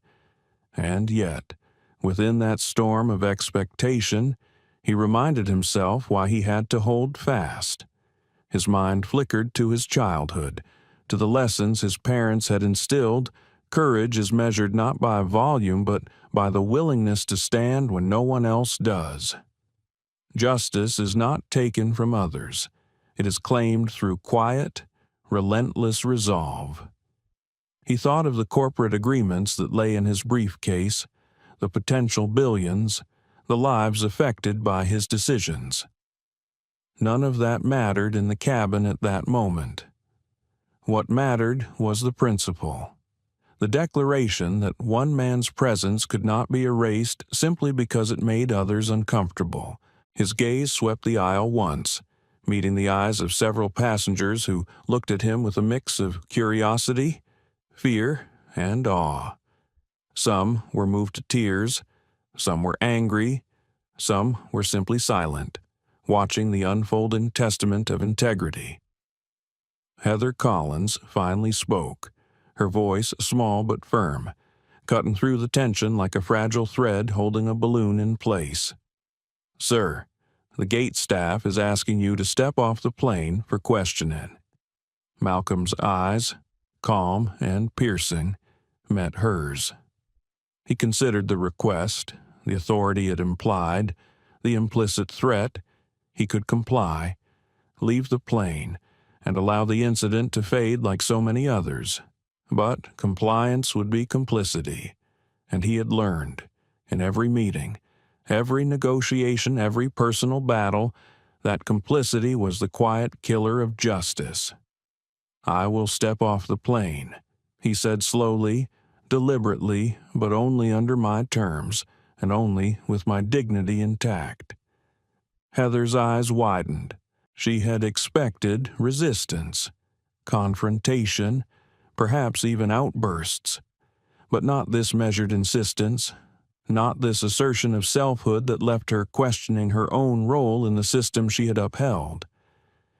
Passengers murmured softly, a ripple of approval and shock sweeping through the cabin. Cameras captured everything, phones continued to buzz. Maya Lopez's live stream lit up with messages of support, of outrage, of admiration. Malcolm was no longer just a man in Seat 1A. He had become a symbol, a touchstone for the millions watching. Inside, Malcolm felt the familiar pang of doubt, fleeting but sharp. Could one man really alter the course of so many expectations, so many systemic patterns? The thought tempted him, even as it tested his resolve. But then he remembered why he had learned to sit still, to breathe, to think, to act with intention. Justice was not the loudest voice. It was the right one, and he had to ensure it was heard. He closed his eyes for a fraction of a second, inhaling the recycled air of the aircraft, feeling the soft vibration of the engines beneath him. This was not fear. It was not hesitation. It was the quiet acknowledgement of responsibility. He would not flinch. He would not bend. The world was watching. Yes, but it was not watching him perform. It was watching him act with conscience, with dignity, and with unwavering principle. Heather Collins swallowed hard, the weight of her training and her experience pressing down like a heavy quilt. She realized that this was no ordinary encounter. This was a reckoning, both personal and societal, enacted in the confined space of a first-class cabin. And the question that settled over her like dust in a sunbeam was the one she had no immediate answer to. Was she enforcing rules, or perpetuating injustice? Malcolm lifted his head again, eyes scanning the cabin. Every passenger, every attendant, every camera lens was on him. His voice, when he finally spoke, was calm, unwavering, carrying the authority of someone who knew the value of silence as much as words. We are not defined by the comfort of others. We are defined by the courage we muster when faced with inconvenience, prejudice, or fear. I will step off this plane. Yes, but only as myself, not as an error, not as a mistake, not as someone to be erased. A hush fell that was more profound than the engine hum. The passengers felt the weight of the statement, its resonance. Some teared up, some whispered in disbelief, some stared, frozen in the glow of a moral clarity they had rarely encountered in their lives. For a moment, it seemed as if time itself had paused. The world beyond the cabin had not, of course. But inside, for those in that pressurized aluminum tube soaring above clouds and prejudice alike, a quiet justice had begun to assert itself. The storm outside the cabin might rage, but within these few feet of space, dignity had taken its stand. The plane touched down with a controlled thud. the tires screeching softly against the tarmac of Los Angeles International Airport. The engines wound down to a low hum, a kind of exhale from the metal bird that had carried them all through a storm of tension, both in the air and in the hearts of those inside. Malcolm Price remained seated, his posture impeccable, hands folded atop the leather-bound notebook that had been his silent companion through every confrontation and every whisper of injustice. Passengers around him began to shift, the subtle release of tension betraying the recognition of what had just occurred. Some lowered their phones, still blinking with live streams and notifications, the glow of the screens fading into the ambient light of the terminal. Others exchanged quiet words, hushed tones carrying gratitude, guilt, or a dawning awareness of how deeply they had misjudged another human being. Heather Collins approached with measured steps, her professional mask still in place but the tremor of acknowledgement visible in the corners of her eyes. "Dr. Price," she said, voice soft but firm. "I apologize for the confusion earlier. It was never my intention to disrespect you." Malcolm's gaze lifted slowly, calm but sharp, like sunlight cutting through fog. "Intentions are one thing. Impact is another," he said quietly. "Remember that next time someone's dignity is at stake, it cannot be borrowed, it cannot be negotiated, it must be honored." Susan Miller appeared at the front of the cabin once again, her clipboard now folded neatly under one arm. She had witnessed the entire confrontation unfold, had seen the viral live stream capture moments she wished she could unsee, and understood that her decisions had contributed to a scenario larger than her authority. She swallowed, taking a deep breath, and said, "Sir, the gate security team is ready to escort you if you are willing to comply." Malcolm nodded ever so slightly. "I will comply," he said. His voice carried no resentment, only an unwavering calm that seemed to expand into the space around him. Every passenger who watched understood that compliance here did not equate to submission. It was a deliberate choice made with clarity and power. As he stood, the soft scrape of his shoes against the aisle carpet seemed amplified, a quiet drumbeat accompanying the collective exhale of the cabin. Cameras were still rolling, phones still recording, social media notifications continuing their relentless flow. Yet Malcolm did not flinch, did not speak to them, did not perform. His dignity radiated without the need for spectacle.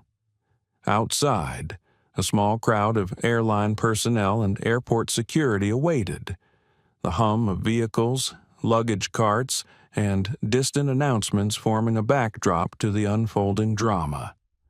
Reporters with cameras trained on the gate, capturing every moment for the evening news, had begun murmuring among themselves. The story had already spread far beyond the confines of the aircraft. Millions were watching, millions were listening, and somewhere, in boardrooms across the country, the potential financial fallout loomed large. Bradley Turner, seated a few rows behind Malcolm, shifted uncomfortably. He had tried to assert dominance, to wield entitlement like a weapon, and yet now he sat in the quiet shadow of someone who wielded something far greater principle. Turner's face was a mix of shame and disbelief, a realization dawning that the measure of power was not in privileges or status, but in integrity and courage. Malcolm reached for his briefcase, pulling from it a small, worn pen. He signed a single document handed to him by the airline's legal representative, a silent affirmation that, despite the chaos, business could continue but only on his terms. The $500 million contract that had been threatened by prejudice and poor judgment would now proceed. not as a surrender, but as a statement ethics, fairness, and respect were non-negotiable. Heather Collins escorted him through the narrow aisle, a subtle shift in posture signaling her recognition of the man's authority. The other passengers followed, their own movements quieter now, reflective. Some met Malcolm's gaze, offering nods that carried a weight of acknowledgement, apologies unspoken but felt. Every step toward the exit was a lesson in humility. Every glance exchanged a silent reconciliation with their own complicity in the moment.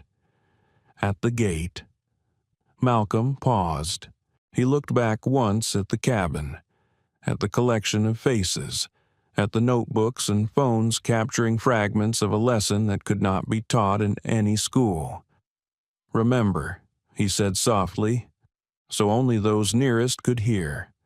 "Dignity is not a gift you give or take. It is a space you hold for yourself and for others. Protect it fiercely." He walked into the airport concourse with calm certainty, leaving behind not just a plane but a moment that would ripple far beyond the walls of the terminal. Reporters pressed their microphones, travelers whispered into phones, and security personnel maintained their professional composure. Yet all felt the lingering weight of a quiet revolution. By the time Malcolm Price disappeared from view, news outlets had already begun broadcasting highlights the viral live stream, the confrontations, the quiet dignity that had won the day. Social media erupted with commentary, support, outrage, and reflection. The airline issued statements, restructured protocols, and promised training. But the world had already learned the most important lesson that courage does not roar. It stands still. That strength does not need a voice to echo. It simply exists. And as the sunset painted the Los Angeles skyline in shades of amber and gold, Malcolm Price walked steadily toward the doors of the terminal, not as a man who had won a battle, but as a man who had reminded the world that true power lies not in force, but in dignity, principle, and the unwavering commitment to justice. The passengers would remember this day not for the discomfort, not for the confrontation, but for the quiet man who sat, unwavering, and taught them that some things like respect and human dignity cannot be negotiated. As the plane touched down and the engines wound to a low hum, the tension finally eased, leaving a mix of relief, admiration, and reflection in its wake. Dr. Malcolm Price had shown the world what it meant to hold on to dignity in the face of injustice, to speak volumes without raising a voice. His quiet strength left a lasting impression, not only on the passengers who witnessed it, but on all of us watching from afar. Moments like these remind us that discrimination can happen anywhere, even in the skies, and that courage does not always roar. It can sit calmly, insisting on fairness and humanity.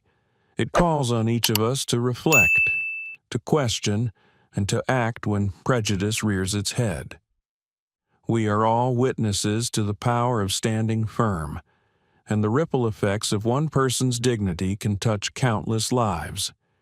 If this story moved you, inspired you, or made you pause and reflect, make sure to hit like, share it with others, and subscribe to our channel.